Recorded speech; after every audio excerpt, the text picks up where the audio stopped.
अस्सलामु अलैकुम वरहमतुल्लाहि वबरकातुहू। अज़ीज़ तलबा, अल्लाह ताला की ज़ात से उम्मीद है कि आप सब खैरियत से होंगे और आपने ये गुज़श्ता काम तदरीबुर राबे का जो निस्फ़ हिस्सा था, इसी तरह तदरीबुर सालिस ये दिया था, ये मुकम्मल कर लिया होगा और फ़िल मुज़ारे की गिरदान भी ज़ुबानी याद कर ली होगी। अगर इसमें किसी किस्म की कमी रह गई है तो बेटा इसको याद कर लें, इसको मुकम्मल कर लें। तो नया सबक शुरू करने से पहले दुआ पढ़ लें।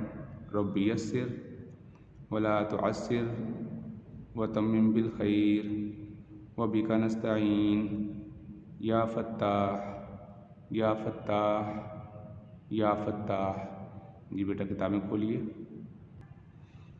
जी बेटा किताबें खोल लीजिए।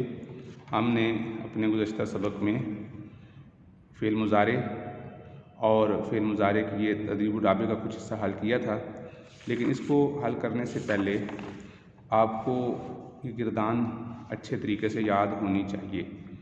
बेटा आप ये बात गौर कर रहे होंगे, ये देख रहे होंगे कि हमारा थोड़ा थोड़ा सबक होता है और हर सबक में फिर आखिर में या शुरू में इस गिरदान की बात होती है कि ये आपने याद करनी है। इसको याद कर लिया या नहीं किया, इसको कैसे याद करना है, इसकी अलामतें क्या हैं, कौन से सीगे हाजिर हैं और किन अलामतों से क्या पहचान होगी। तो ये तकरीबन आज हमारा ये तीसरा दिन है और इससे पिछले भी हफ्ते में हमने यही पढ़ा था। तो इसी फ़िल मुज़ारे के ही मुतालिक पढ़ा है। इसमें नून कितनी किस्म के आते हैं, तो इसकी वजह क्या है? इसकी वजह यह है कि ये सबक बहुत ज़्यादा अहम है, यानी ये गिरदान बहुत अहम है। क्यों अहम है?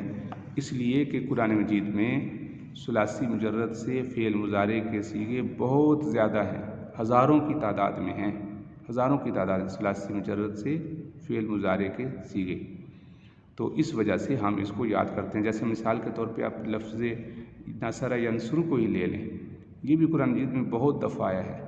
और इसी तरह जो दूसरे लफ्ज़ हैं जैसे कसब, क़तल, करुमा, समिया, ज़रबा, ये तो बहुत ज़्यादा हैं। कहीं माजी का सीगा आया है, कहीं अमर है, कहीं फ़िल मुज़ारे है। इसलिए जब ये आपको याद हो जाएगा, इनके हरकत व सकनात आपको याद हो जाएंगी, तो आपको तर्जुमा करना बहुत ज़्यादा आसान हो जाएगा। जैसे आप देखते हैं कि अक्सर आयात जो ख़त्म हो रही होती हैं वो आखिर में उनके वाव नून होता है, या तो जैसे यनसुरून, यफ़क़हून, तफ़क़हून, इस तरह के लफ्ज़ आ रहे होते हैं। जैसे मिसाल के तौर पे अगर लफ्ज़ आता है यफ़क़हून तो यशउरून, तो लअल्लहुम यशउरून, या इस तरह का लफ्ज़ जब आता है तो यशउरून जब आएगा तो आपको फ़ौरन ये या लगी है, आखिर में वाव नून है, तो आपको फ़ौरन तर्जुमा आ जाएगा कि वो सब शऊर रखते हैं या रखेंगे। और अगर तशउरून हो, यहतदून, तहतदून, तो इस तरह जो अलामतें हैं इनसे आप उसका तर्जुमा बड़ी आसानी से कर सकते हैं। तो इसलिए अगर अभी तक ये गिरदान आपने याद नहीं की तो इसको टाइम दें, इसको याद करें और ये अलामतों से याद करें और उसकी मशक़ करें बाकायदा कुरान मजीद से कि इसकी कौन सी चीज़ें, जैसे कि इसकी मशक़ हमने कल की है और आज फिर करेंगे। देखिएगा, एक तो ये मशक़ थी कि मुख्तलिफ़ किस्म के सीगे थे, आपने इनकी निशानदेही करनी थी, तलाश करना था खुद से। उसको अगर आपने अच्छे तरीके से याद किया होगा तो ये आपके लिए कुछ मुश्किल नहीं है कि इनके सीगों की पहचान कर लें कि कौन से गायब के हैं, कौन से हाजिर के हैं, कौन से मुज़क्कर के हैं, कौन से मुअन्नस के हैं। तो ये कुछ मुश्किल नहीं था।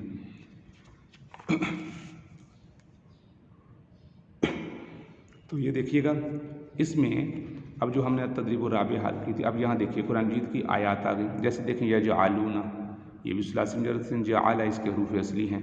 इसी तरह यसनउ, यनफ़उ और यख़दऊन, यशउरून।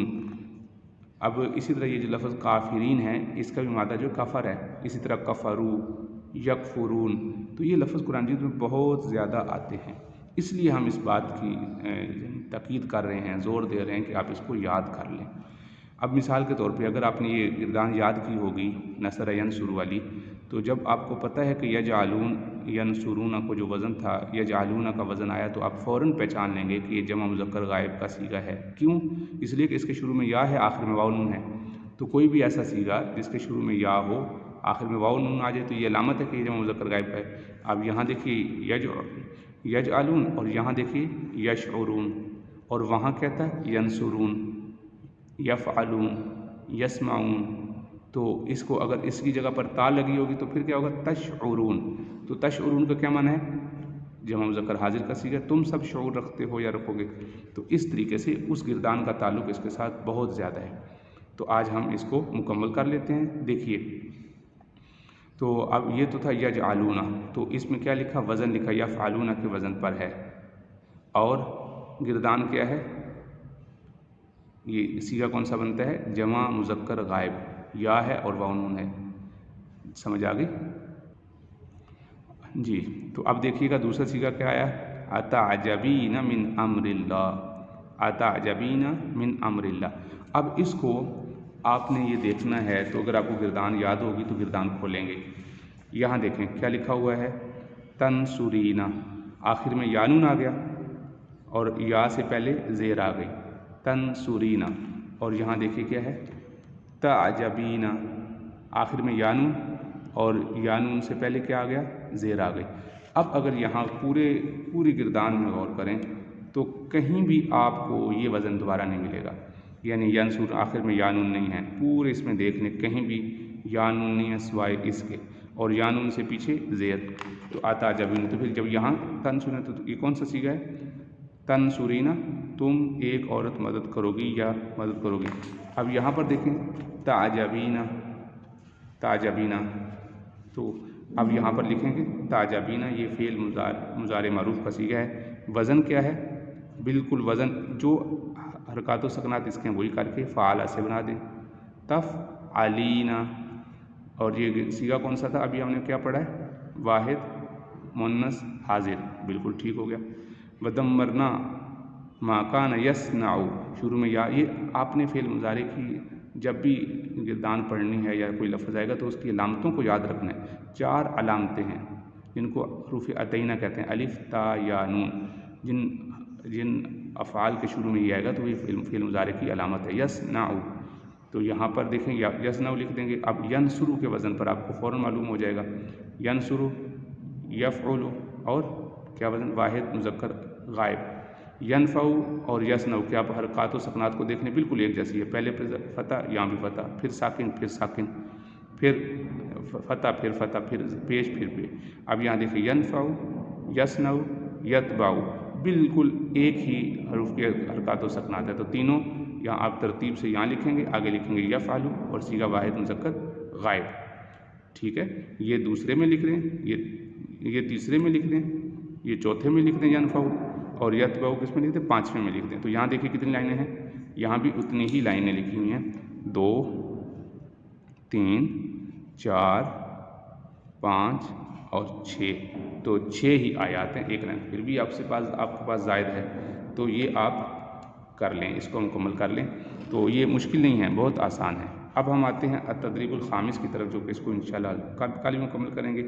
تو آج صرف ایک مثال ہم کر لیتے ہیں. وہ ایک عورت لکھتی ہے. اب سب سے پہلے آپ نے کیا دیکھنا ہے؟ شروع میں جو فاعل ہے وہ غائب ہے یا حاضر ہے. تو اب کیا ہے؟ غائب ہے. وہ ایک عورت. تو اب آپ نے واحد مذکر غائب، واحد مؤنث غائب پہ چلے جانا ہے. تو اب یہاں سے لکھیں گے آپ. جیسے دیکھیے ینصر وہ ایک مرد، وہ 2 مرد، وہ سا مرد، وہ ایک عورت. تو جب یہاں آئیں گے تو پھر پتہ چلے گا یہ تو تنصر شروع میں تا ہے اور آخر میں پیش ہے. تو وہ ایک عورت لکھتی ہے.